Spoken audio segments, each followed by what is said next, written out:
kama papa ene de obi ase ahafo no Premier Rural Bank PLC no ane na ehwe ade abom ye de aben mu amu yos no ho na ye head office no e pa cho ewo Takwa Macro branch ni bi wo ho so ame abuakwa tepa mankranso kunsu pasa so ho nyina no ye office ni bi ewo ho the numbers 9 0209 981738 head office number and amediama wono 0209 981738 and there was 0209 981752 Takwa Macro amonso number no nti utidom na wo ye masom baby a wo bia no kakra na wonya no ye nka ntwose network ateko na ade koto na be ya ma na ade afa wo de atatra odwumadie ne mu a edin no eye ahafo no Premier Rural Bank PLC ho asem ena maka kire wo no sika ba botomi de kabi kosa ho yade o de bia na ye twen ama yade nde eto okikira bra obi ntimi mpagya yen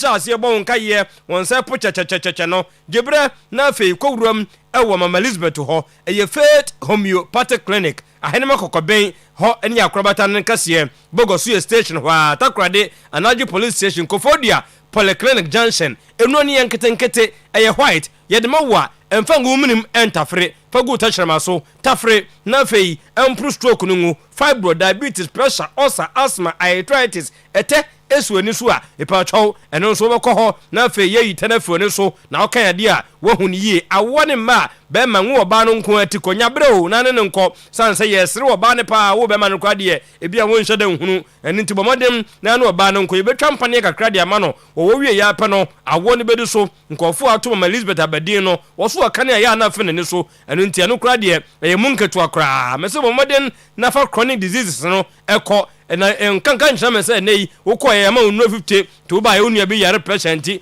wa sabia ma no so onum da bi ye hwe wo ho na afidie no che se ye ma 130 ye de ma wa pa wie ya pa no bo sa hoden no atumi aba ya henma kokoben 18 junction mo Monday to Saturday 7 to 5:30 0246 728 675 0556 272 671 ena wutifie na bia wantumi ama babia na wona next rice wo hono mu a abusua no efie obaye dedededede wonu ani hwa na nka no kra eba no masa ehwan papa enu ntini aka cho se 100% made in Ghana we ni tie ni ye bomodem na afei bibia de mo ye ewo mu no wonso betumi de nanan rice etumi ede aye memo bi nka ncho se na hunsuo no ye wo blue anase dabi mese is green and red eno ahunsuo mienu wei ene ede aba either green or red sachet ene ede aba edwaso woto a Ghana economy no wo pese oboa na konkan wudi nso de ahoden na ebe ni paduane mu no eye sonko eno ntinkura edi mpanimfo odi wo bia edi nanan rice abo na uso saudi ababo mu no hese krade ya sone so enu nti udi a masa no abom tibomodem na fa hujim na so tobi sanse ye kan krofo no wan hwe no wan tobi sabre ngu ho antonton a 449 yan kota na so apatrapa ni odoma no edomu eko etire yade a enguase yade pa ma menka nkyere me se o na ya bayifo yade dabi first no muntimi nsa no na bayifo yade dabi tajis bi ne be pass sanso na typhoid menstrual pains or prostate no ha na hawo ni nyina mu e one wo ba 2 months 3 months enko e pa choko hono mu be ma no fo na e fo henia no aye kase ni nyina no ye ka bom e de ko abe herbal clinic na je se watena se e hwe 7 to 5 p.m. 0243 345 392 050 646 0208 police ni edro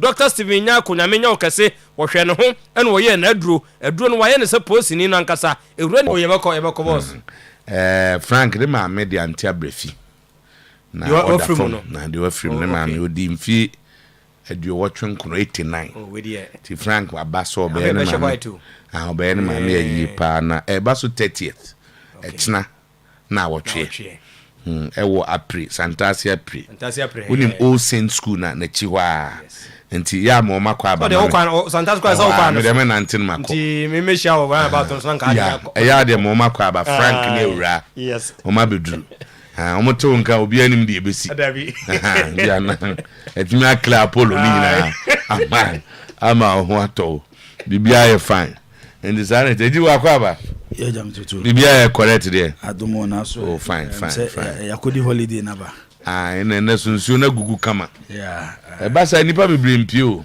aya na edi omo de omo ho no edi say ye ha no say ye nwoma bebre nye ye kwan nye nti wa wo te ba bi atache obu anzu okura aloko aya omo te sa akuna me ba na ayi wodi free so unim LL echira ha ya concert for no LL de say ya no concert for hey enye LL mo o ko mo ho ayiri ho de yiri say so to say the man main streets the end say ho yi serious ayi na nim wona no traffic light na o fa ha na wo ko o de sande mo ase ne shell ne opposite no ho ne ye one main traffic light aswa ho ne ye one na LL Amas Road with the free also yiri yes ho no so sa ne so be na ato ne the o say sensu mu na eto ne so na eto continuous na enya na na ehu chen de ye boom okay how sha unhu ai o sha unhu so sad eno ya ye di osaje for Dr. Kwame Nkrumah ye ne birthday no na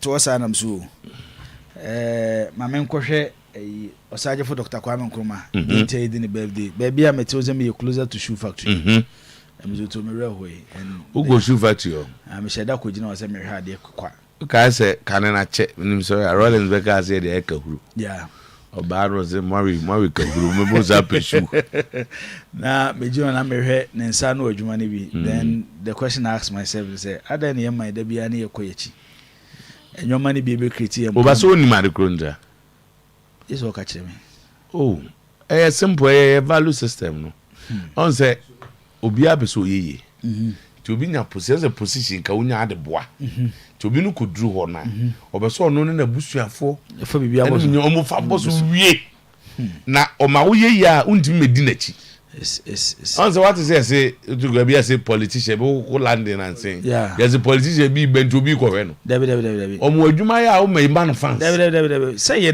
na sede dabi o mo anya adwuma na ma fans asumansi no apeka krama sa o ma seda ye man no well crafted ye man no baby anwoma ekọ no ye hwe anwoma yi especially times na ye wo mo no aho kire wo mo ne say anwoma esi kọ no to you're very careful. You can cram a canon. No say you re. I didn't beat Messi.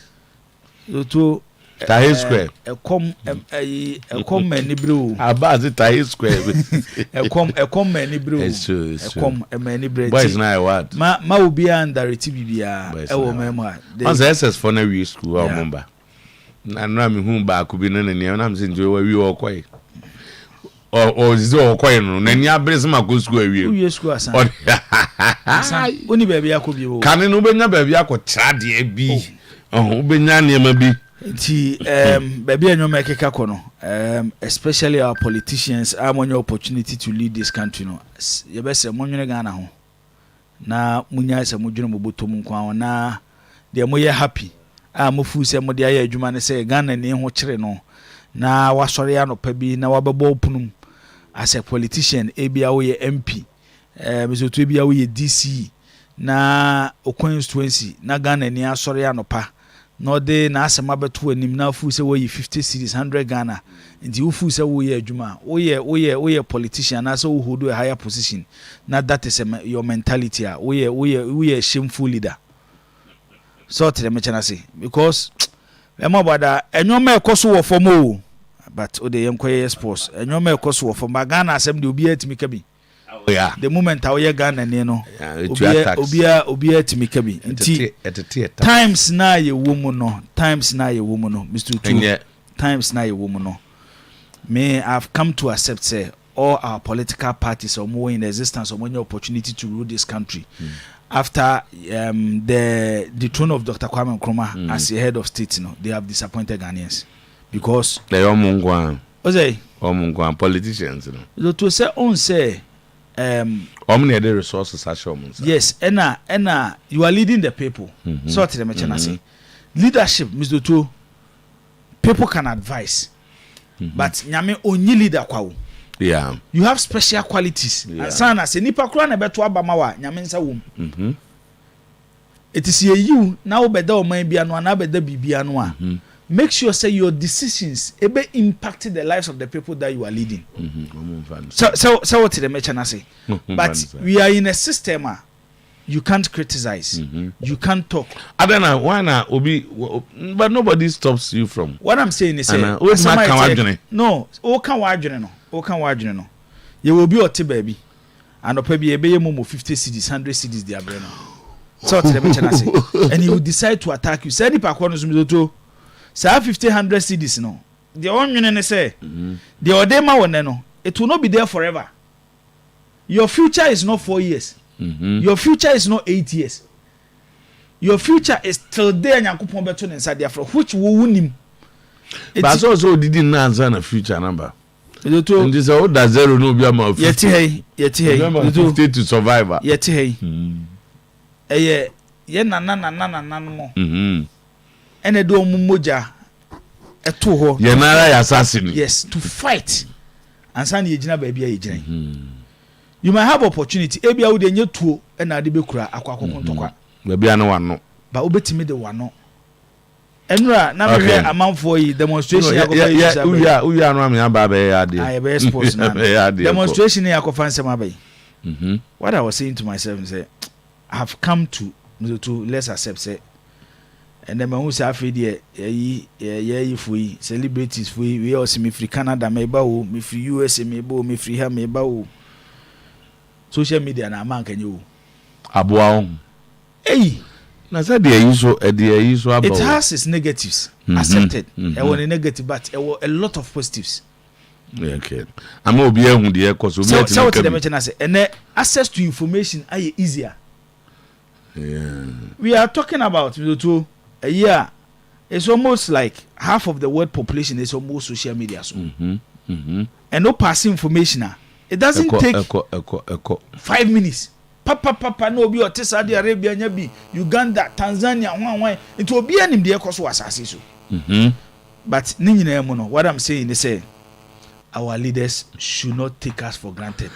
Okay, there will be a day the Ghana ekwi there will be a day and I'm me say nyoma ansesa Ghana for be sorry etia sa nyoma we one day team ne sorry the coach Afrano was here sorry.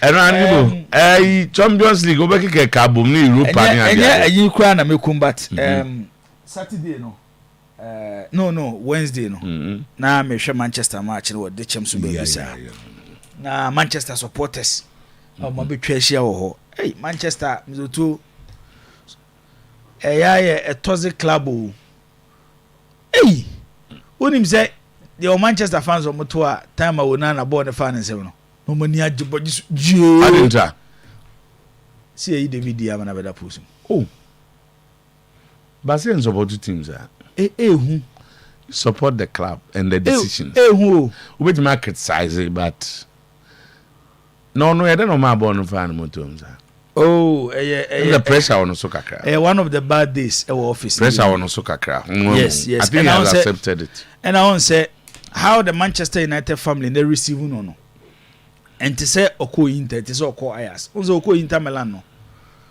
the figure that he replaced Samer Handanovic he was a huge figure Inter Milan but Inter handle situation to a point say last 2 seasons when Inter for your analysis throughout the season the mobile realize it and say Samer Handanovic mistakes so a lot mistakes a part of Mizoto goalkeeping but and say game after game after game Mizoto goalkeeping be your problem and their last was it their last but one game and omni Bologna then their second goalkeeper Mizoto when Inter Milan were leading Oma ball kwashe no then Milan took over Milan and how much bim to win the Italian Serie A. It is they realized goalkeeping was their problem. Even before that no money Onana agree. Then Onana buy.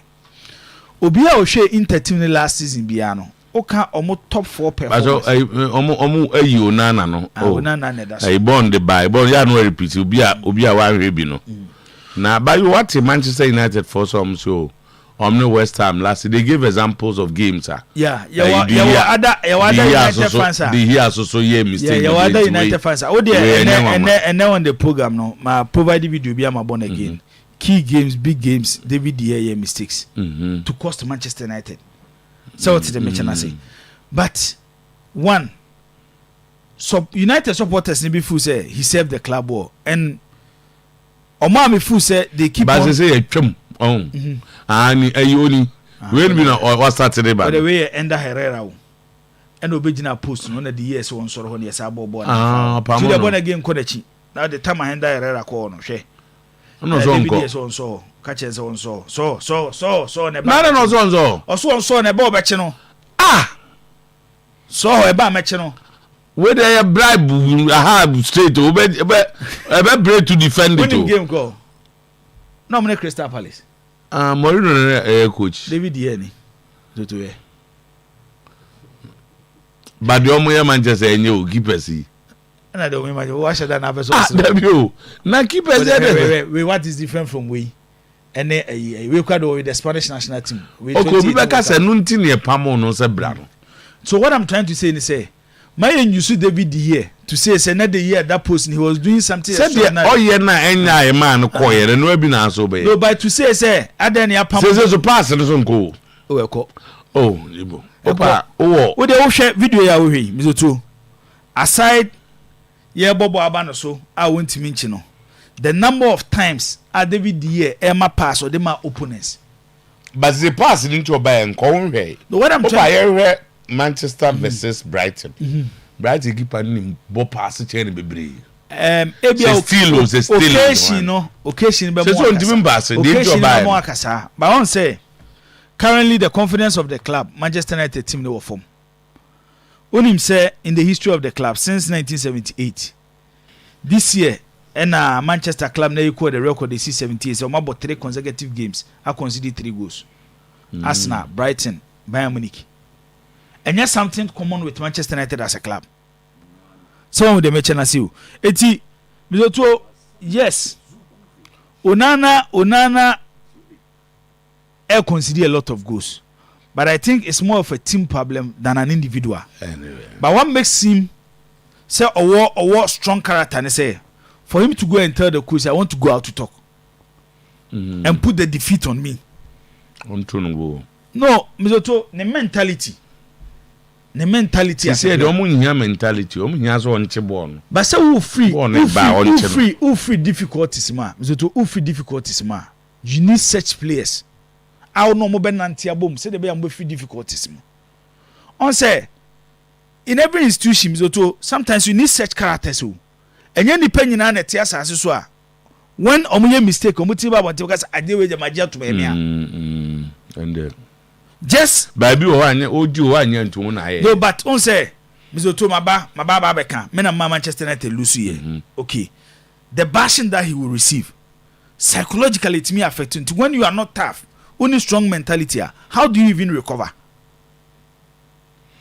So the mention no eti Mizoto I think say a Manchester United club no maybe Mesa can say if there is a man to take Manchester United from their one of their worst moments in Eric Ten Hag but on Kosonia he should prove that he will do it. He should prove that there a man among Crawford in Kassan say it's 1 year and you don't see clear pattern.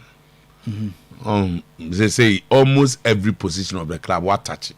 He's touched almost every position from goalkeeping to the last person. Yet they don't see their way clear. About how many matches in the Premier League? But Madoze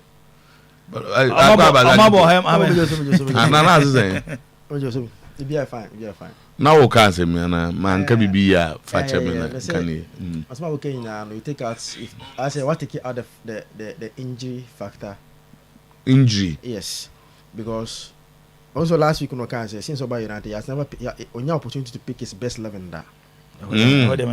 No, he said it and which mean this season you and I know say United Premier League no team was struggle with injuries my first one Manchester United.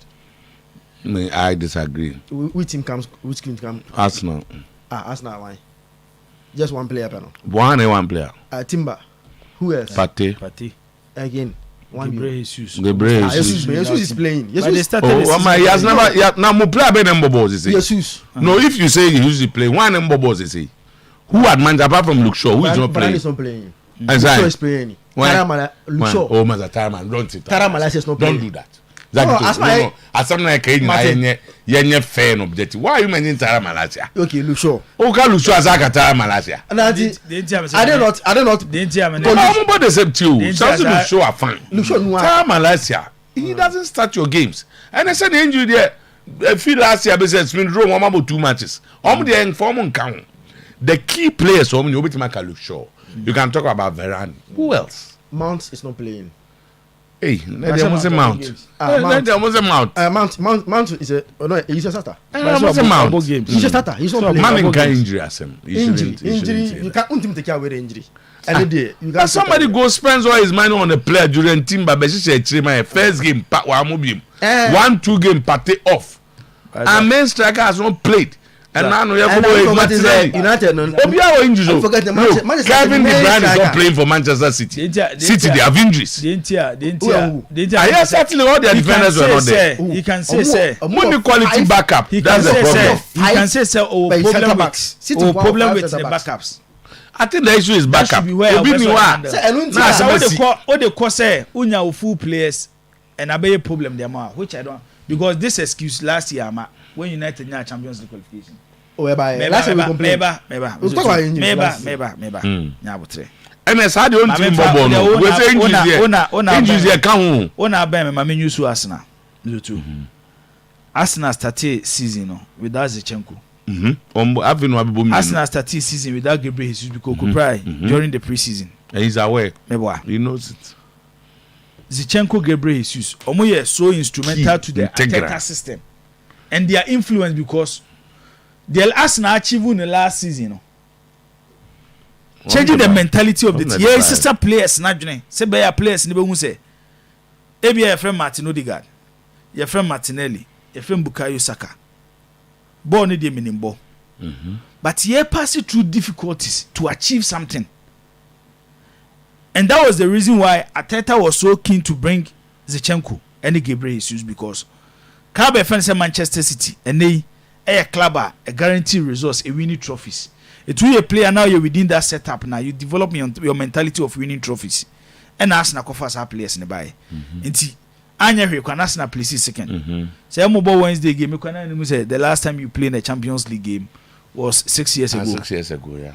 And maybe more line up no the last home game Arsenal in the Champions League lose 5-1 to Bayern. And team name call. Team only one player and that's Mohamed Elneny. Yeah. That is strange. So what the mention Eti Arsenal at a point the abo want to say ebi as Zichenko ni wa Tomiyasu ho oba oboka kra de amomo Gabriel Jesus mizoto Arsenal there you can replacement the gap between Gabriel Jesus and Edinketiemu okay but Oma maintaining coach na finding a way to play to reach this stage. Manchester City crowd me because Kevin De Bruyne do pro Manchester City as team be 6 players Chelsea crowd Chelsea. What I'm saying is say Manchester United are 7 na year Manchester United are 7 na year Zach enye different from Tio Arsenal team wo ho na bia yeva say Saliba Epra City Ruben Dias Obeka last season best 6-7 matches they were playing without Ruben Dias season who was virtually their most important defender within their setup a season before last season. What this coach is here and say they've almost me finding a way to get results without these players. Time Ruben Dias and on a cover Guardiola change of how the defense should play or start a ball with typical 4 center backs as in the back 4 because no he said in the team is sitting now without Ruben Dias so about 2 center backs nobody the traditional full backs now only obi otise Ruben Dias out to the out of defenders into there na say mo ba ko amenka for ni mum na me so to mo ma me sa results no until Otimi try to find a way to get results for Manchester City. That's what I'm gonna say. Injuries there. So to me say. Have coaches. But to make it look like Manchester United need the only club or must suffer ever die in there, I don't understand. Manchester the only club you go. Unse na okay about statistics. Now today, Manchester United. they have equally good substitutes or positions, key positions to be. For example, and the left back look so Malaysia last season. Okay, he played a lot of games because now you look sure on and off. And see, Malaysia proving say equally better replacement our left back or by any problem today. Right back I can want say one second so pra. I think the loss in why one second why the law today one second is not there. Center back against Arsenal. I do baby no. Now Johnny Evans next up because 3 center backs in April. Mufo that's my at least substitute air wine. Kobe Menu, Mason Mount are all because at least we've seen him say coach. But he's not this season or a part of the project. Don't forget about it. Oyakola. And yes, I did. But Saka Monos. No, you are not getting. Gavi Uncle at 17. Gavi said, no, me chest. Kobimenu dear. Won't you excuse the Kobimenu print? You have injuries. Because Kobimenu, he has after an hour the neighbor. This season, no, Babo. No, he's a boy. About me who precision. To go be you, wine. About me who precision. Coaching and conversion team. But Kobimenu was going to be a starter. Yes. Kobimenu Prane is one of the. My own. Now we are on now on the chi rice no. He cooked rice in America. And no me ananoe. So he cooked jollof cooked rice in America. Jollof. So yeah, but preseason now go down one match am to Kobimenu. Problem rice in America. Yeah, but preseason. Akwan bo match ba akopɛ. Mo se Kobimenu be start. Ko ba be Casemiro na free man. No about 3. Ko be Casemiro. He was going to play 2 Kobimenu no. Tika wan obe yi no. Kobimenu has that you know Jorginho Rodri. He's part of the project. He's part of the project. Today, Jibo, you forgot to say on the right side, you need any winger. On the right side, I didn't. Sancho, Mr. Sancho, Anthony. Why then? Otifie. You see, Anthony's not playing. All 3 players and then one of them Sancho, Anthony, Amad Diallo. Amad Diallo is injured. Opera. You understand? Some days it will be a bit my Canadian. Don't see any idea. Amad Diallo mun yedi abam. Oh, sir, he's not. Amad Diallo is a proper. Yeah. Una on share no. Mera why? Yeah, na nim Amad. Amad, na ma say no abama. Oh. When you plug it to tea, coaches didn't trust him. Only going to show and trust no. Way by or look for Sunderland. What he did in the championship, unless you tell the championship have a player called Yefan Kasam. Because most of players here won't be in championship and justify themselves and sign on Premier League anymore. Amad Diallo went and justified himself in the championship and he's back. Mr. Otuo. Media Jibo Kasem injuries no kai Amad Diallo ne Kobimenu ene Tara Malaysia. Jibo Kasem bi. United have the most toxic supporters in the world. United. As in the toxic na there. But what they say on phone kuta. Hey, maybe them say monso but why now use word do? Has the most toxic supporters in the world. Who say toxic supporters. Me I agree say based on no share even against Bayern Munich. Look at the goals that are conceded. We did from one. Unana did. Inter coach no ever back Unana of course. So we take Unana 1 goal no in from one. 3 goals Unana consider. And we did Pana. You could see a clearly problem from more for defending and coach no. Look at it. But our top Zekna the Bayern I see him say a man for say wow word. Dibo you see a man kasa because Ombegwako there are some better than that. One in which one in which 2 people don't communicate or relate to one another in a healthy ways and where conflict easily arises. United support the Biano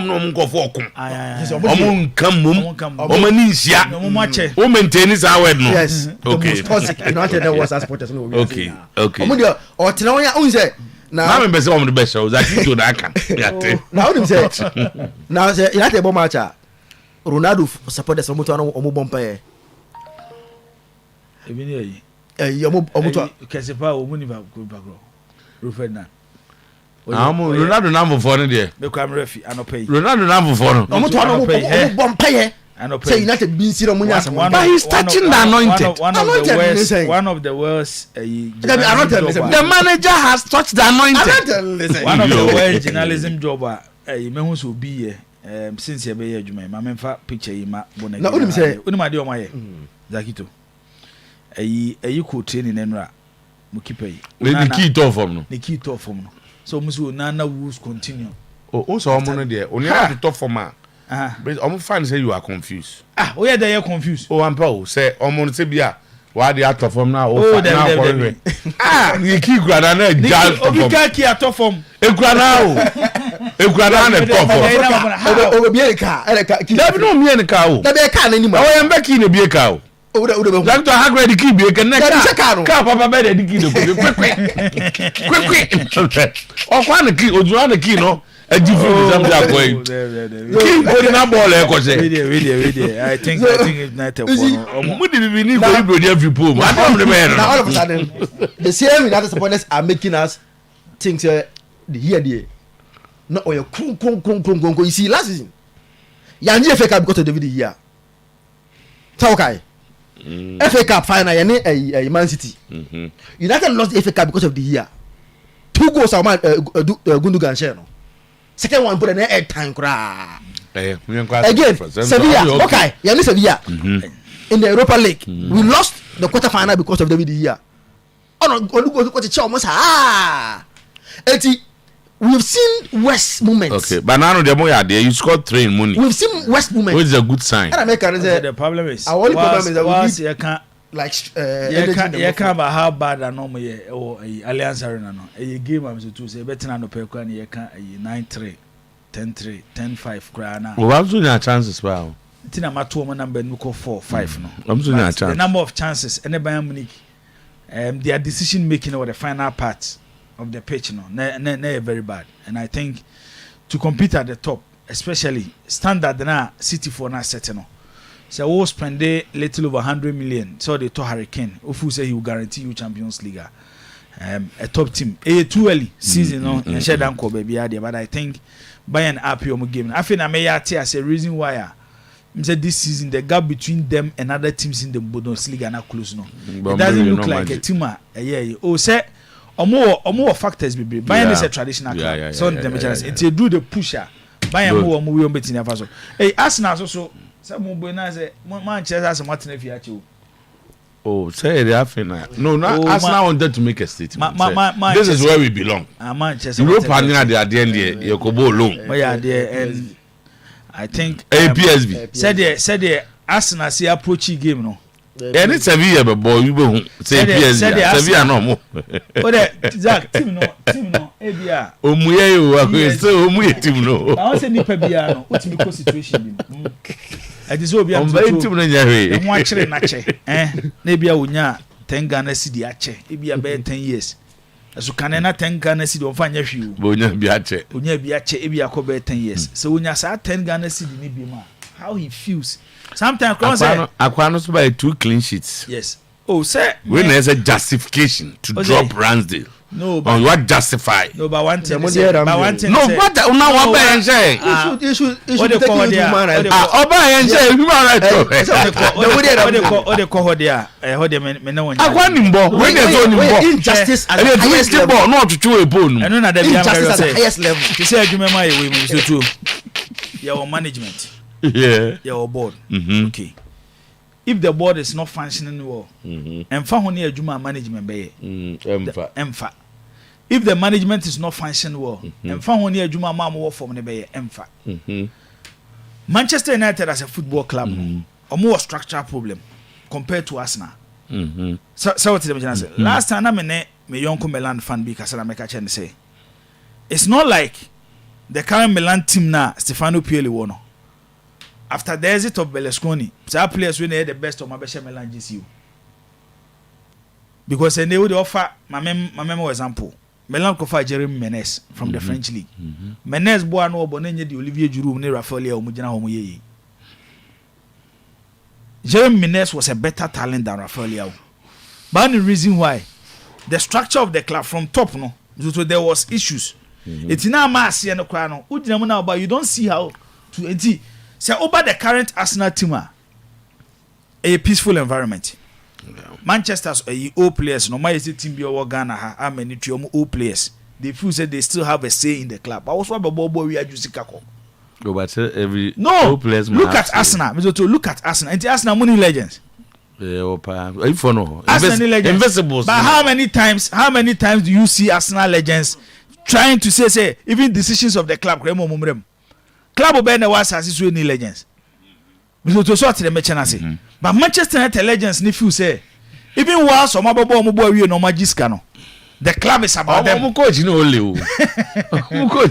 club is about them. We should try to defend them. I think Arsenal attitude towards their game against PSG. Forget about PSG. We need the overtime. But how they approach down, but train Raya. Oh, same. Na Obayi yensheyeda. Uyamu show. O Arsenal bo no dem. It said there, we are show they say yeah, yet me at that near rebel, Raya. Let me share. Yes, I had the Obayan. Bon, my put 2 matches. I had 2 matches will be at the 7 yet I can. The positive aspect of who's a rider, I'm a better analysis was he. More, yeah, Mukosana and on a Ramsey best analysis. I'm Corey Ramsey. Only PSG, only this year. Who's now say more Bobona? You invite pressure on the back four so that you push.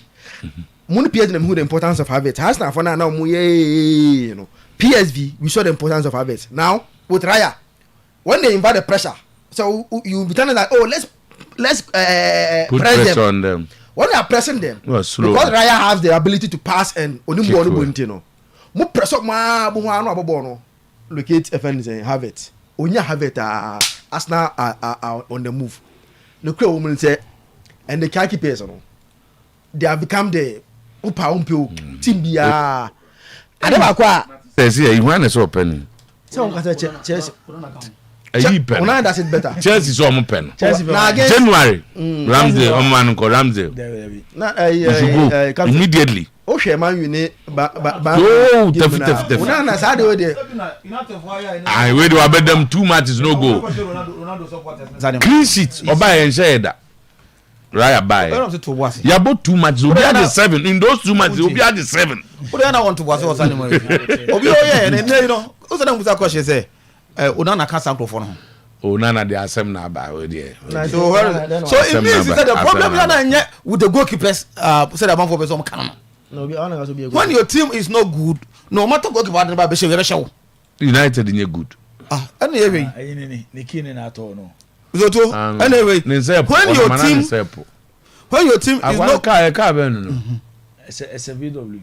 When your team is not good enough, that's favorite be. That's a Porsche. So the reality will dawn on you. Yeah, that's a Porsche. So that is it. No, maybe is it not the fact? Oh, come on, you know. Is it not the fact? First 19 points. Ten Hag it was 10 no, the first 14 points. So Ten Hag plays what? Mourinho be at so what? Why not? Second what's the one who can Ronaldo supporters no why no? When the reality done so you cannot play. Because we talk about me can say it's not about the goalkeeping. I can't repeat. It's not about the goalkeeping. And then keep on control passing. Keep on me call occasion. I'm called. Keep on control a passer and then one midfielder so a defender no. And how many goals has he considered in a few matches or that? So the problem is that it's not about the goalkeeping. When the team is not good enough, the team will problem. Na keeper dey be a point why is he page out say. The team will problem. He's all bad die page free form. The team will problem. You look at AS in that team. So there's not the big kind of okay. To say and you nana na you know. It's not the answer to the problem. Season no, you more 10 matches. Now you can't miss the kind of second come speeder. Don't we control. 2-4. And Haaland the NBA.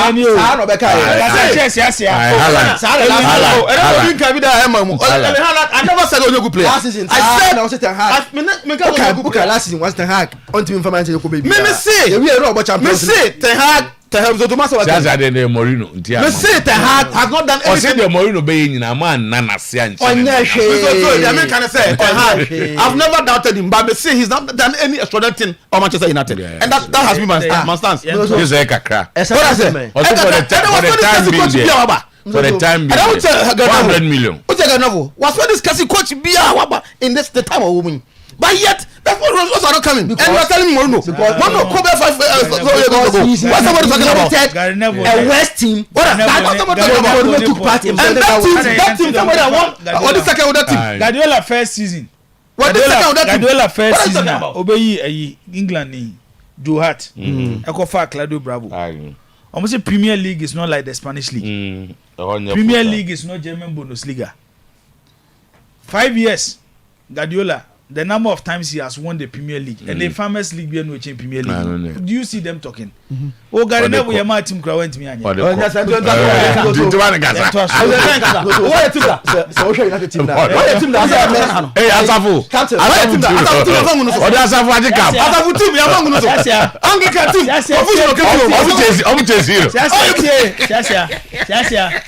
Coach na kamempe kana me ne yimu na boss aka be coach kana no credit make kamene the man coach so can for before you change dia was a brother about to the brother yeah you know and no Europa games no na come but ade bi Ghana interest will be am so too interest so tell me jana say ade bi Ghana interest will be am so interest and makase Debiano say Ghana as a country yenya a star, we need to protect set players. Ye mubia nyame ado maybe any opportunity to sit behind the microphone. The two to see a tia kasei. The two we need to project anything be a Ghana between Abuama Ghana edi asheta wo wiase afana nyina. Yempo and in the game of football what we have as a country when it comes to see a project a player I will bet me I reach the top. You Kudus. Etina. Because I said, then I'm a Tise Kudus call West Ham. Yamianum Nukrini. Na ehame. And Adiaba Kwa may wish for ne say it won't be like Zoto a player. Yemanembo Premier League games. But no Kobo Cup games. Some players now Mobo Kudus position. West Ham now. Lucas Paqueta. Even though on Timibo as a number 8. You play Kofa and Fisa Anthony, Ward Prosy, the African specialist. Yeah. Kudus. Fornas, 3 seasons ago, Mutono from Villarreal. Diego Fornas. Yes. Jared Bowen. Yes. So, what is our players when you go? Once a bit more homobo additional position. One of them here, Lucas Paqueta. Among them, no, I'm say Paqueta, Kudus. And Bowen, omudomutimbo multiple positions. Until we share a game now, my Paqueta will pretty from the right side of the attack. I know you need 9. Yes. 9. Bloto the Mimi no me no nim. Dave Moyes. Mimi no me. Them say Paqueta ne. So it's only Paqueta and what Prowse and start here. From the last team, I'm starting league. Yes. About side on the side. Kudus ne there. Me meka na masaka bi. Kudus is a huge talent. Kudus okra a superstar talent. Me I na me say when we have such players, me pese almost story na na bet say be the pay league ni bi. Because me and then when we talk about great players in world football, no Africa. Na ye bobo players you say here be the pay league film. But me dey be me ka say from 1990 to 1993 football was assassin. There was no player better than Abedi Pele. Probably George Weah. No, sent from that period not we are Ukrainian Pejai. But 93 now we are back. But no do the Abedi level because Abedi share only he must say team now obono. He must say team now obono. With Papin 92 Papin was named as European footballer. But who they Abedi Buana Obo. It is sometimes there are other factors. Chris Waddle. Yes, Chris Waddle. But sometimes Rudy Vola. But sometimes there are other factors. I'm to it determine baby a player will do when Obobo. It may players or more that talent. But what you Moyes lately? First, now know I say Kudus may be in wrong hands. But what for why he started him yesterday? Because of that, he has a European background. He wants to walk him into the Premier League. Yeah. Tina no Oman enough time. So I want the players on every continent ban. I they think that let's use the European competitions because Kudus were both European competitions the last 2-3 seasons. So we experience or more. You use some league in a day because of its nature. Ne man kakaka na ankoye. Onana na bibi sound say. Yenyina ye bompaye. Yenyina ye bompaye say be yesa. Nti okay. Kudus ye be ne pa. Ye wie no mizoto. Afi de obi antima excuse biem. Ya wo de hu. Afi ye mkobo Syria ni wie. Na chairman when ratofo ma abema excuse. I just say they also real. So this is the time. Untimi mo Syria mizoto. Na ya ma Lukaku ne Dybala lead attack. What they enkase kokoji league no. Baba tough. At least tough. The target is that you should play the Champions League. Oko Roman nyina no. Mizoto this season is chief imam watch Champions League as a coach. A Roma for the amano. And at the corner nyoma no mo de ache no no. Ye metena me ye na yes. I think I'm so this season should be a season. Mourinho should make a case. I think in the 7-0 victory, only the players no ko approach no. After one game against AC Milan. Players no on the dressing room no catch as a chairman. Born now me defend to. So players a bit me attack. I'm doubt no. It's against Empoli and Mourinho say the players number. Forget about the opponent, but it was a free scoring Roma. Almost share 7. They said also about Champions. I feed there, so Yama Mourinho materials. Anya Shenkwa there. So Mauricio Sarri, etimi the Lazio team way qualify Champions League. Mourinho, our Champions League winner. Mourinho, our Europa Cup winner. Mourinho, our Conference League winner. There be ultimate for players who make country so Roma for anya here. That Kakrem ye be fie no. Yeah. I think so. To this year why Champions League or a failure? No. Based on the squad that he has. And let me show on Sheriff Tiraspol. Even time he started to rest and players be. But still now the Roma team was strong enough to win away against Sheriff Tiraspol. And Russia Sheriff at home they are very, very, very strong. And for him to go there and beat them, okay. At least this year he's up there. And the tough one, okay. Based on the materials that our Prince Entry writes all the way from the UAE. Or say, Siasia, if you don't know, let me tell you, Striker won the Inter-Community Championship with Asafo in 2005. I was his captain at Menchia. Trust me, Striker is a very, very good coach. Go Mashi Prince Entry was in 2005. You will not catch all the cap or I don't go. My memory records. 1998. We both find our Menchia. Okay. But the Baba Mando Julu and no crown, Abbas Park for Roboye. Okay. So tell me, Abbas Park, you be better you pull ball cut touchline or support tower or then a night ball and the coach. So tell me, and San Mutimi Ajaka. Men Kaisi Kobo interiors are as a phobia. Unu semi-final. Okay. But the President you say 2,500. Now me told me come a retirement house for a cast Kuntoji. Inter house with the AJ. Okay. What a cocoa salmon. Yes, I mean, Mourinho. Me, you now. Go my chassis. Or cancel mate. Like, yes, Deserbi was baptized. At least he had the feel of Europa League, you know. Penalties, still they lost. Yes. Penin Tokwa Zakwa Onimko. Oshia a proper European side. At least every season you see them in the Championship Europa League. And do a game now. But I'm in a lineup, Nazak. It looks like as when you're interested. No, in Europe. Proper. In the lineup. It's your Aquanamu, a Winqua Dunk now, Mononia available. Dunk pen and nature all. Rather than tight for the gross plate. So, and I did there. For a neighbor, say Brighton. Say Brighton. And then the Brighton are free surviving from Premier League. to say Brighton. When they say him, and they Aquano coach is in the you fit all. No, what I'm saying is, Tio, Grandport when you have Brighton and qualify. No, but he took them. They said, don't make frasi order that. Standard now was setting. Standard now was the Zabia setting. Now name is Otuo. Looking at his budget. But credit might also go to Grandporter. On a dion buy. Oh, I know, dear. Salis a process. And yet, you for now. Your mom was supposed to be or got two good foundation also on a year. You many yes, Uncle Funibia. That really go. I think that we can. Like I'm Zabe Queen so slow down, Morino. I said that's a target, man.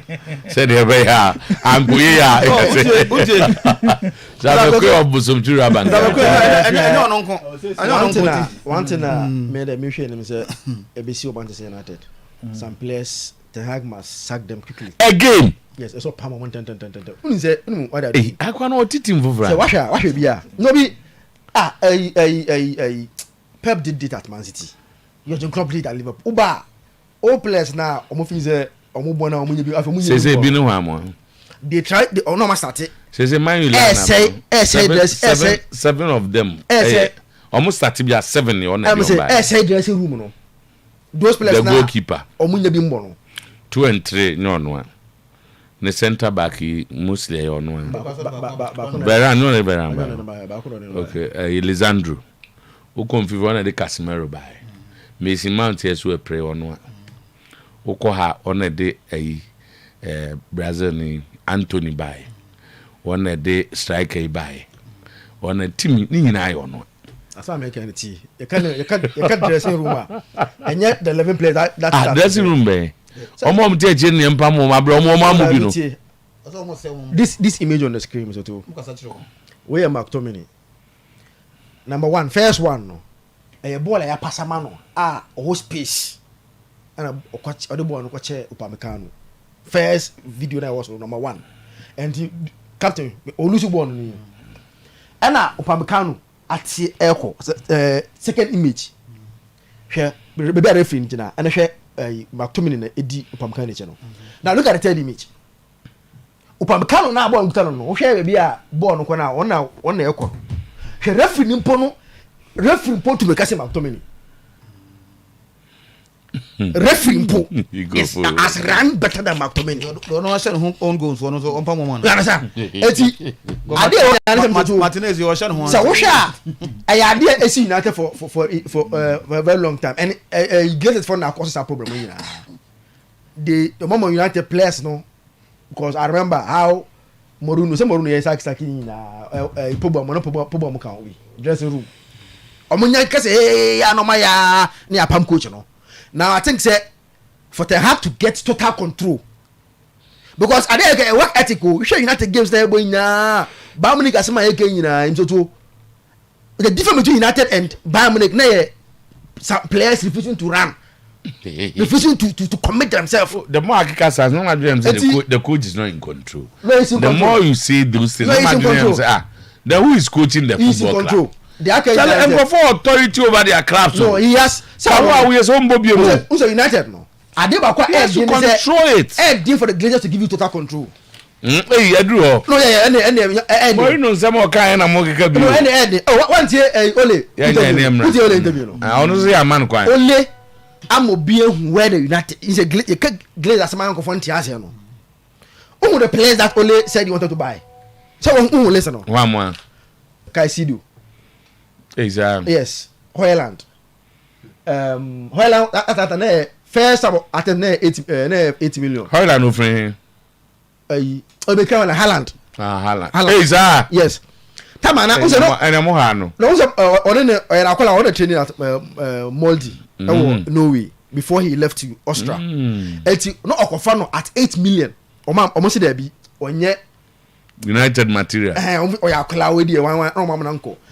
20 million. Still almost go man uncle. Caicedo. Omuka say almost there. Caicedo go for every group on aba. Yes. Hey, 4 million. That's at 4 million oh. Eti, who can listen now here there. Listen the amount thing. Oh, this baby buy. We the amount the okay. Baby buy. Alan Enzo Fernandez we can home be. Eda kwanu go betiti. No, obviously grow. Me say utie the interview no here players na walan apa. but ninya no kwa Glazers will give you the money. Okay. They will tell you say omompe Haaland no man no ma fa na me wie no na mko fa Cavani money ankokrafo no begua na amwa oligo so and Casemiro so you can't say same tell me I'm referee no but me fa kan emfa you can't say same to obi to say Ten Hag for Ten Hag ono the opinion dem ono auto mo anya no kre you see the point anya no kre so the whole can dey we can we dey yamfa ba we keep me nja o maniska o refia na last minute no peto dibo omo maniska ana refi eto ba he no place openye ni ya ne ama no and the men kasa and on Roma there no on Jose there no unless you don't want to be fair to him Mesoto so after 3-4 seasons the first two that's he has never been a failure no I'm so on Champions League be oh Champions League it will come but to set the record straight no Mourinho at Roma about back-to-back European finals. No, that's not where he belongs. He is a Champions League coach. That is why now all the team are here some quality of players. You know, the reason why they are making who's the coach is who players we have team. Maybe I can look at uncle. Maybe I do balance uncle. By Jose Mono to buy. The first time we now 7 goals now almost and we playing together. Okay. We're gonna develop pride. And now Lukaku buy or man some minutes. That's all you know my agent say. And I would Wilmon he should be in the Champions League. He's building a good team. Nipo Mkabo first time 7. 7 goals. 7 Champions League was. So next season you better Jose nim. Definitely. No onimu don't worry. Promotional.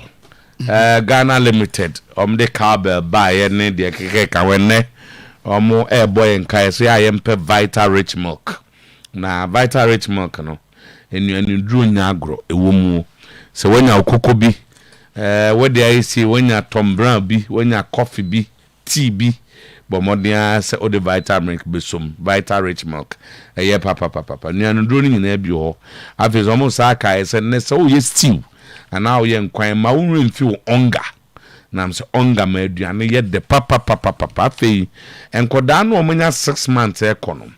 Yung Vita infant cereal and a mom a blanco day and mo munyi fe pa ntia no wakai so pe yung Vita e dia son kolai aduane sumu kama. Sebase ube choose ya no wakai se Kel 360 toothpick no ho.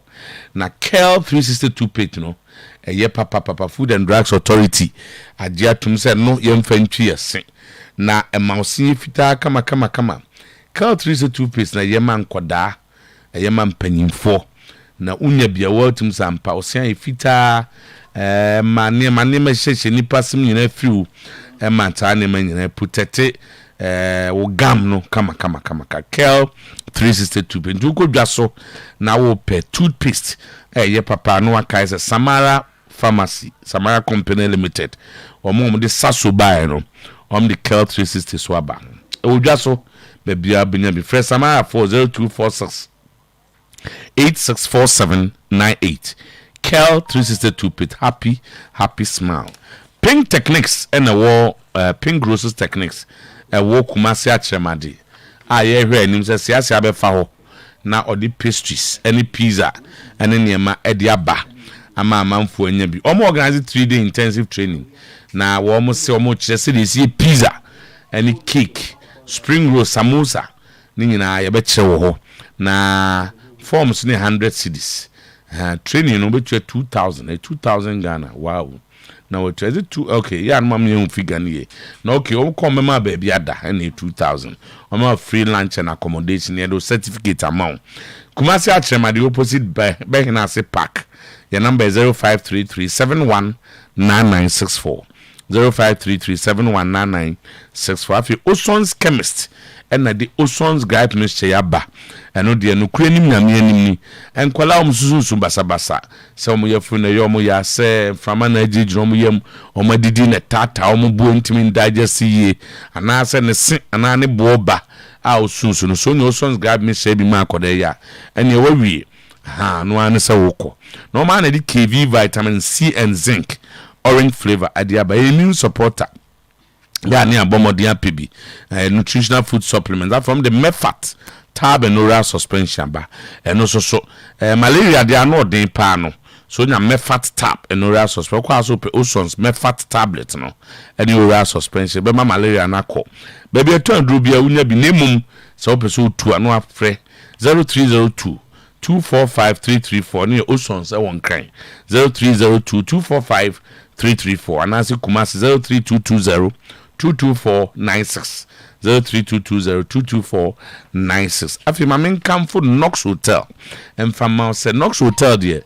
My weekend ne baby ana obeso kojo ahome ufin cry takrade tamale baby na ebe Kumasi a di nim aye come for my Knox Hotel with my ko abutu with my ko dwendwen ho ene wo no akɔhye oyi na ne wo dwene ho dede bia ni ho accommodation restaurant bar conference hall free wi-fi spacious car park spacious play baby a wedding reception and in be on Knox Hotel wa squat Olam Street ufri okɔ baba yara sisi anu odru eben baba yara stadium na kire ho ana wo Kumasi Sports Stadium and to be friend Knox Hotel 0322 024 438 0322 024 438 0322 024 162 and 0559 664 891 0559 664 891 Dibo wo fam sabo ati so utwama fa ochiano no te won ka che papa oho one junior money ade am say ato se chiano nipa de o ho anu achia wo fa kakra enye se bia bibia ni wo de fa ho sa na tie okay enti eye Kunlu Ghana Limited womu ene de Hiuchun capsules yi aba na Hiuchun capsules yi de yo captain eboa ma womu jonso bobu oda na jo be sori ajonso sane ade ni nyina no anwe ya na prostate sensem ye ti wo de otisa di camper Hiuchun capsules yi bi China fo ha bandru no Kunlu Ghana Limited ya jo ma tumom de abakrum ha womu na yo se be ma soso bi a wa ye mrekwan bi so wa hwe wa ho den kane no enne asa tia ba fom gakra bomodi ane pe Mr. Kill eno be CCO amwa ye be makama de wo mu nyina no ubehu araba bazen de eno eye maya ma sebe omo menstrual problems eno a pains kakra eno ase disorders ni ade wo no obu also sexual fragility in women oba sebio ase do time on ne be ma na ni kunu hyiemu a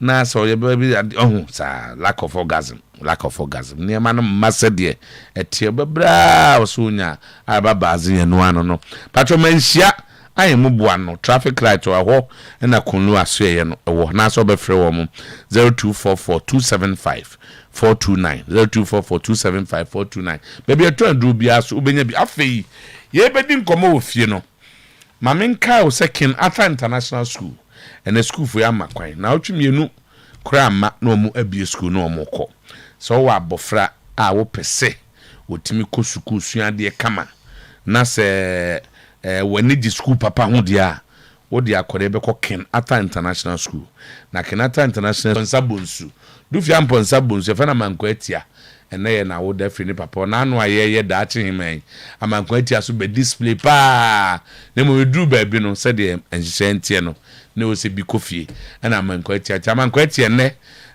wono wo papa ene wo maame ne wo so wa mo ne ade nyina se ne ayo wa wo da die o mo celebrity wodu amanko atia ne na wo da friend du fia mponsa bonsu na ne stage name amanko atia ene omom ye birthday na ne Kwame Arsenal so ayire birthday eche de picture and beto so Kwame Arsenal o try di bi fa na yire ho captain anu mi sister oga na mi o ya chia di nkomo mbusa an nsema on so ma mi answer sami hia kama question mbusa o ma mi answers kore na security for no ene ase o mo nim so you know hey captain yire ni na mtwe na wo be captain no say ko animu do ma wo twa mu no ko no mtwa mani no eno mu say yes capito nkwanfo de me say de go ka uke so sa solid back cut quite answer why you go very say come on the head of your research you can't na sembia Osigumoni, please let me use this your esteemed medium to wish my beautiful wife. Yeah. No, I beautiful Rebecca. That's it. Awuya, a belated happy birthday. Oh, it was yesterday, the 21st September. I pray for God's favor and protection on her life. she's my heartbeat, and I love her. So then Maka said, "And heartbeat, and I just say, oh, you're faithful wife and husband." Then the president between you and what dance here. What I'm tell you, super. I did the president between and you and what dance here. Said here, Kwame. Captain, so yes, now Mako has to folk Kimfesa upon a front and status committee. So say bibia ba na wie ye say upon afane I have to folk player. Okay. Na e ko wie player status committee. So to what happened was that in the transfer before the transfer window no be close no. Negotiation started long ago. So it got to a point now Kimfesa free say omanya offer from Austria. Ghana omo kano in the region of 200,000 euro thereabout. The promise is that in January, team no ever for upon Franny. So at the last minute, na Kimfesa suggested to upon Franny in the management say they have that deal because on in January. As if because of that, no, did they be loaning House of Folk. Somebody loaning House of Folk, Bema House of Folk a percentage was amount no in January say go through. Then upon Franny also the management decline and say no, pesa offer no, outright move to House of Folk. So at the last minute anka me bemu na say benfo bi e de be farm so I was able to speak to I was able to speak the player no edge to me to one who how big are you the name say ba so mat shock akra e ba Kimfesa dia the old Arsenal no as far as so many piano kasama or the Alaji Asimana or no more kanutum or the management ni manager number or UK woman number my woman kasama to you to go ahead to speak to House of Folk. I also spoke to House of Folk, both Alaji Akambe and Mr. Vincent Sodote on the final day, but now it was too late. So Ekoba said yes, Ekoba said any idea between me I go through. But the good thing is that House of Folk the document room said they are not on your registration. It's you know, so they don't only say I know system no that. The player has seen a certain clause on the contract. It's not free say obetimi African Kimfesa abro betua 60,000 Ghana cedis. And they are making Kimfesa. So or decided say Odebeko player status committee nanka will take that advantage, you know. Okoye ni Kimfesa and so ko homa omokoye negotiation I say it wasn't as clear as an player ehunu no. But because of say na omu free said two teams no and negotiated do some pempen so no Koba say then say if Kimfesa was that deal no omo kano say Austria did no be so general there then only has to go ahead on negotiations. Now so we conclude negotiations now then the player no can become House of Folk player. No, the player will be duly registered no about House of Folk. So the two teams no ekoko share so to mako share no you know the monies are exchanging hands now has been agreed. Kimfesa the has the amount not in 50,000 Ghana cedis, which is owed 1.5 billion cedis.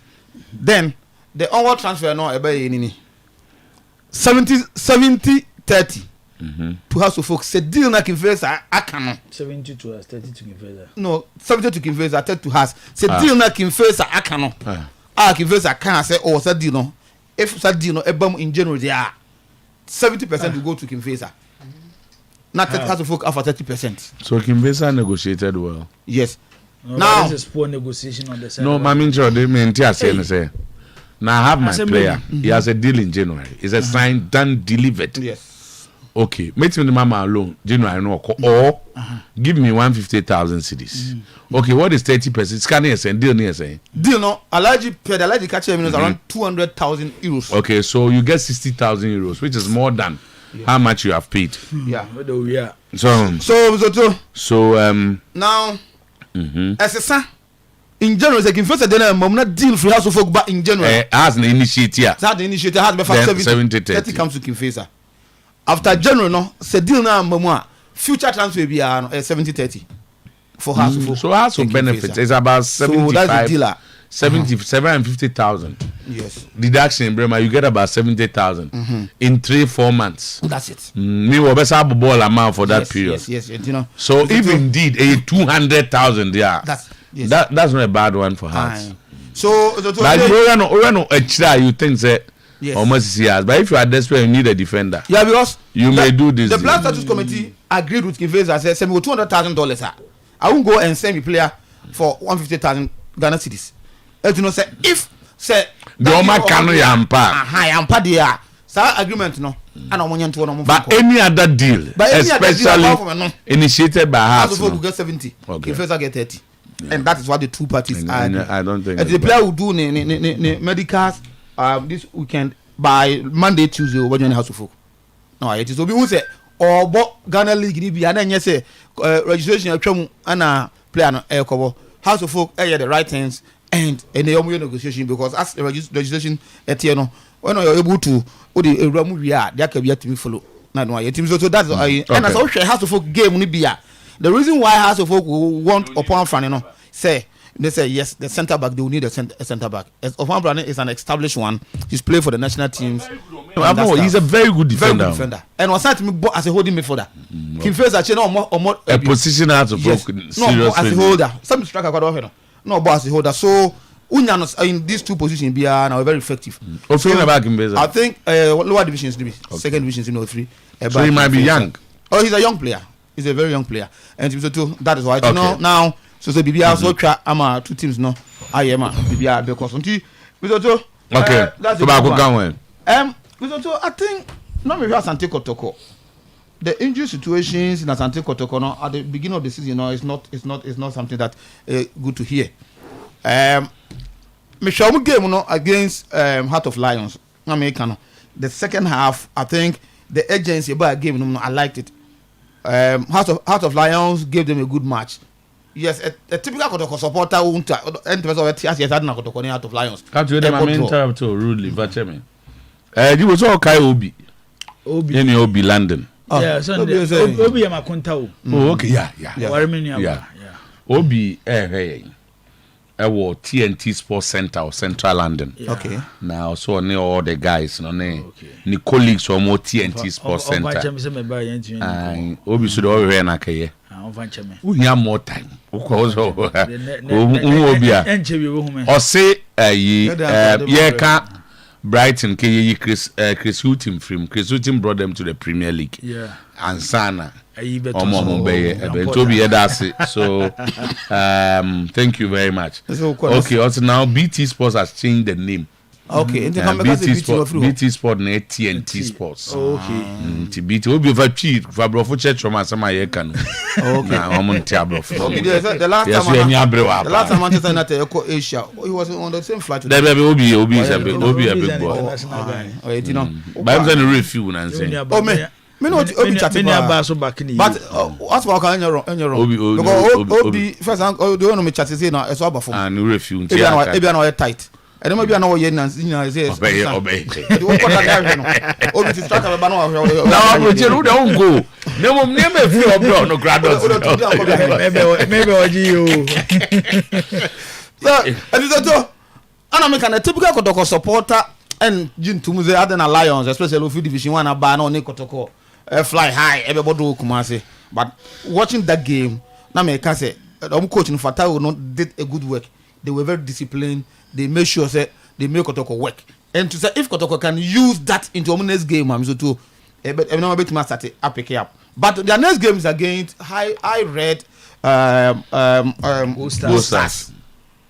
But who one thing be Go Stars character no win fancy Asante Kotoko character but on the field some the first game I go here be nominate striker now so to say boxing and Kotoko total rugu say appearance how dey yon coach samba the last game on boy na ref no boy bi anye penalty a ball Go Stars players or sanjema or sanjema penalty the man no I dey share no all those games they dominate in terms of possession so come to shot Kotoko hand down but the man I was talking to a company for not too long ago. I want to believe I could see grabber. The last time I spoke to you, or Netherlands, and Oba. They feel say our team or my year this year, so the team must be able to beat Asante Kotoko. Okay. That's their word. Must be able to beat Asante Kotoko. Okay. So they are looking at coach Michael Osei. Said this time around they have to, because your team in players Roland Frimpong in any surplus and able bomding often those players. No, and Michael can use those players. Yes, they've improved their squad. Okay. As against the Kotoko team, and Peke said there's an echo. So a big game. Yes, so, they also lost. The key players no one. This is a BR right. You see the point. Sadat Mohammed, Roland Frimpong. Yes. Roland Quantum Kakra. Sadat Mum Nebalit, but Roland Quantum Kakra. Okay, Captain.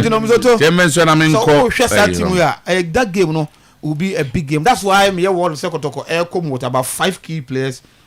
Injured, I want to meet Emono. Okay. So, watching our game, what happens? Zach, but it's going to be a good game. Yeah. Also, Pan Fanny came for a justifier. Yeah. At Dogomoro. And he's not a big boy. This is what Kim Faisal can do. That one, there's no. Kim Faisal for an will be able to play about Mohamed Sani. Okay. The reason why has can be are able to register upon our friend, and because no system that. Because before the transfer window ended, now we apply was player status committee. And if you are a status committee, you know one will be 2 months. So we na whatever verdict comes, there is a year or more amount. This is special dispensation. Am I registered because now status committee are now 3 months. And upon financial fall under that category, no, and they're giving that special dispensation because.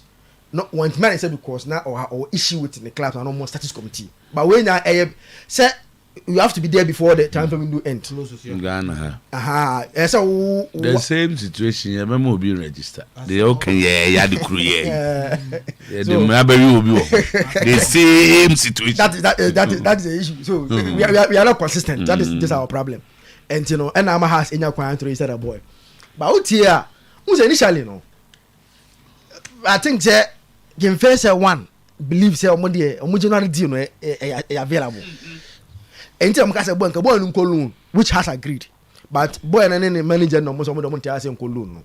Has omo just Okoloon yes. Say salary management is smart. Okoloon has to not commit so much. Yeah, so much yes. But I say there he's a house player. Now there or has player. This is the deal. This is the deal. Yeah. We have a deal in January.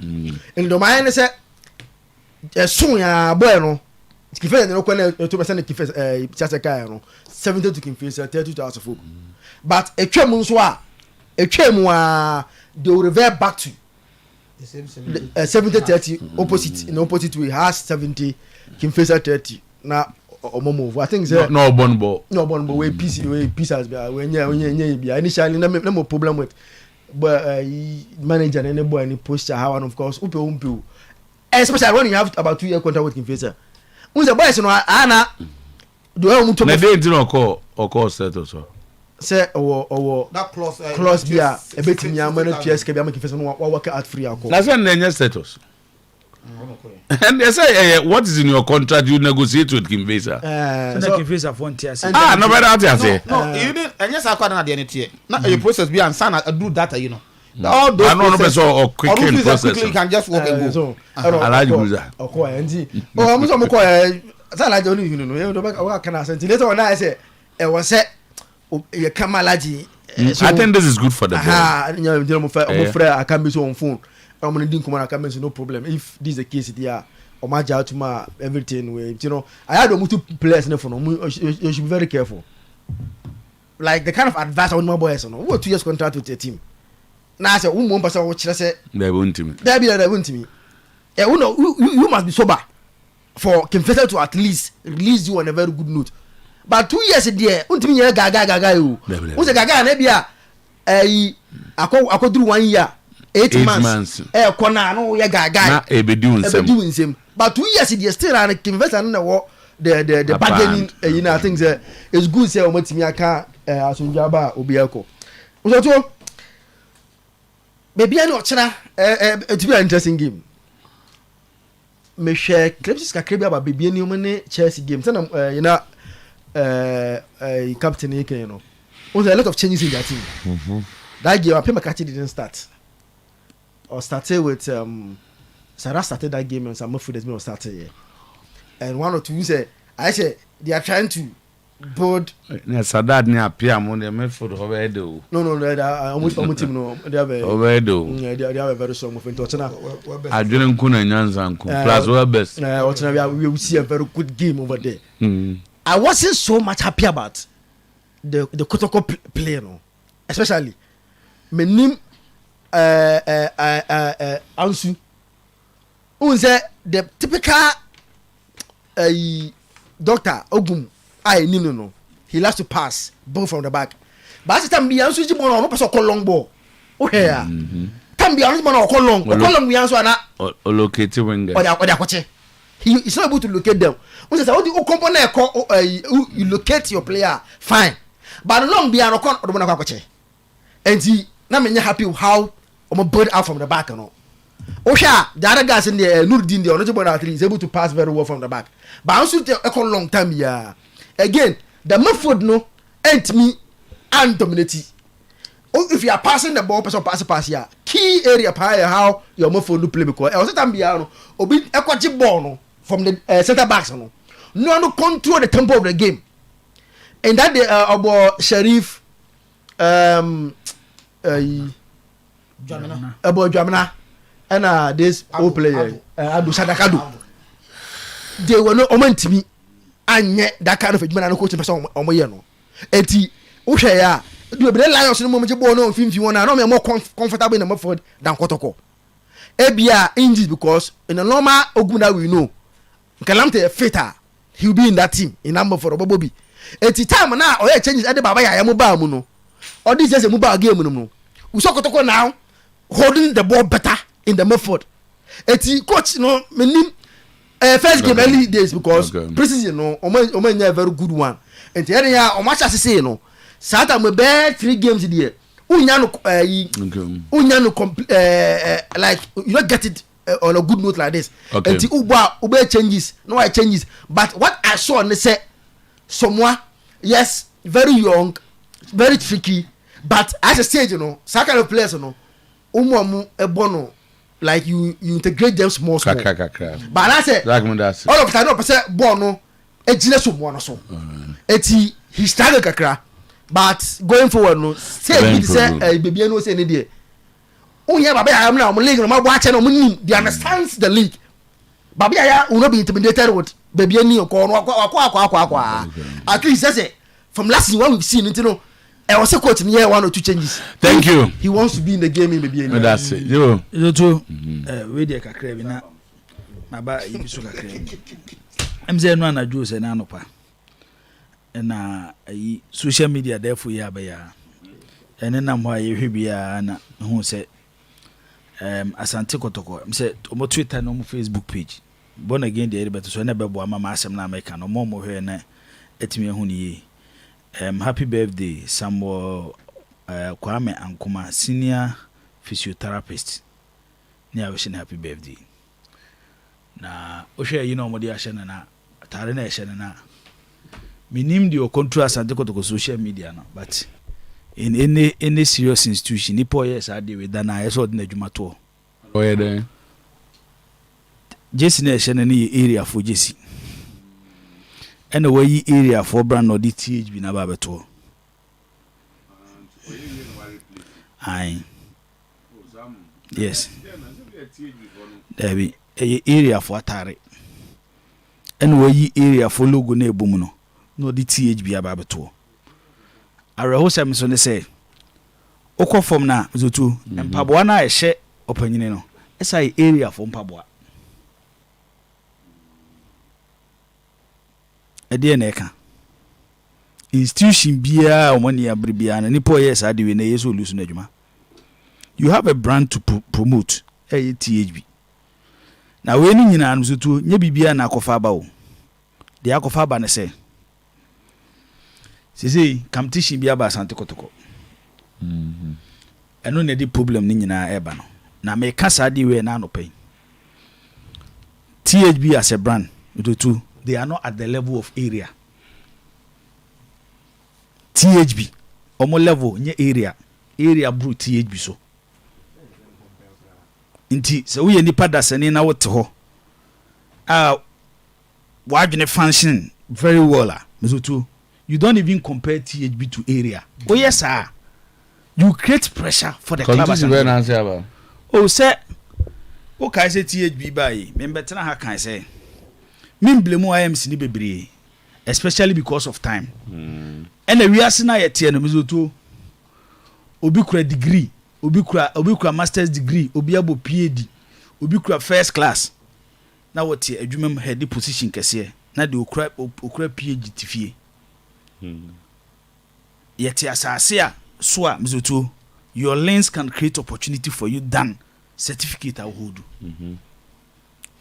about you said the make no utili and they make me boy no correct o links a wo no yes o links a wo no betimi create opportunity especially Ghana ha cry what them to say dey we dey adwuma pa yeah enti anytime bia when I see people trying to compare THB to area why in existence for over 30 years how do you compare these two brands? The last time we saw even THB in our football was with Accra Lions. Ejuma be no me ye Etomo kra nyame na aye omadom na ebi omonya asante kotoko. Ebi akotoko be bo omu to project them. It is a wote ho now so be compare THB to area. Ayinfu chiniye ebi de dabi achi. I'm not sure the owner of area ebe go compare area to Adidas. He knows his level. Say the no to Adidas Nike ni pimam. He will not do that. It's how do you compare a company with the level of Kotoko? And ya asem na the timing of decisions are a problem. How many sports are you na a THB before Ketom? But because of a yinti amount for the Bayer comparison. And this is the reason why creates have problems with you now. Because people want to prove BB. And let me tell them, if we are say obiani say the Nyankopon bo no, if you don't understand. Last time I make catch you be say, just imagine say Ura Herbert Mensah ebe pie the social media world here na yewe. Kija be toko the day you catch Herbert say free kotoko. Just imagine the day Dr. Keke Sapon left Kotoko. Ke o social media world. Nyankopon ebo nipa different. Yewo mezoto. We have generational leaders. We are not equal. And upo Herbert Mensah, Dr. Sapon, Nana Yamponsa, they are generational leaders. And yet they be no motaba. Eto modwuma no mo beye no. Ebi mezoto. So because Herbert adwuma obeye ye ntimi support be. Da bia meka se, be ma boda. Institution be na da hoko bi sori also akwa support. Nipa na mo bi support institution. Yet here no promo mo hwe mo mutie. The name of Oyerepa is there, but they are listening to the station because of individuals omuti station so. Obi o support Kotoko bia no okwo Kotoko because of obinti. One call because Kotoko na da hokwa na nipa ni Kotoko me be na Kotoko na ye Kotoko. How would they even club Kotoko no function? It is sad na aba no. Whether we like it or not, the standard Nana Yamponsa set a better part of Kotoko history, whether you like it or not. Nobody should try. No mon konko tam buaka krakam yenu announcement be 5 bin fan koto IMC for no console. Allow them to also go their level. Kofa problem bi amra IMC no. Na mo ko mo so level. Nti saade na e koso no zoto. Ene na de wage na ha ba Kotoko no. Nti na make say time ya ye wo mu zoto. Time ya ye wo mi. Ti was it Sunday? Kotoko ball money ayi Lions game ni we no. Seriously, I was surprised about comment bia Dr. Prosperity Ogumbeki. Oh yeah, also the true supporters of the club were happy with the team performance. True supporters of the club. Coach Wejumani said let the team get results to unite our institution BMO Mizoto. What we are seeing now Kotoko na baby o. But for a coach to say here, true supporters of the club. How many are true supporters of the club? And then how did define the true supporters of the club? Bana wa bano is to build a united front. And they IMC na ewo ho no any coach no ho no. Then adwuma super a coach no because adwuma IMC ni be bia and supporters be want a resource on the pitch. How do you get the resource on the pitch? The support abenya from supporters. So how do you come out to say true supporters of the club? How many are true supporters of the club? Say ABB because no be criticized because he doesn't love Kotoko. Now, Omar, some years back, no more criticizing a number of Obi Abasono. Are they also called true supporters of the club? Eti, dog, Prosper Nateogum, another opportunity, men to that political line. Make sure, say, you work on the players, get results to unite Kotoko. I can say Kotoko started by Kum Yunumian and 9. Sanoma way in our own TBM. Matias Kwanso. I'm to Omoko. Inti.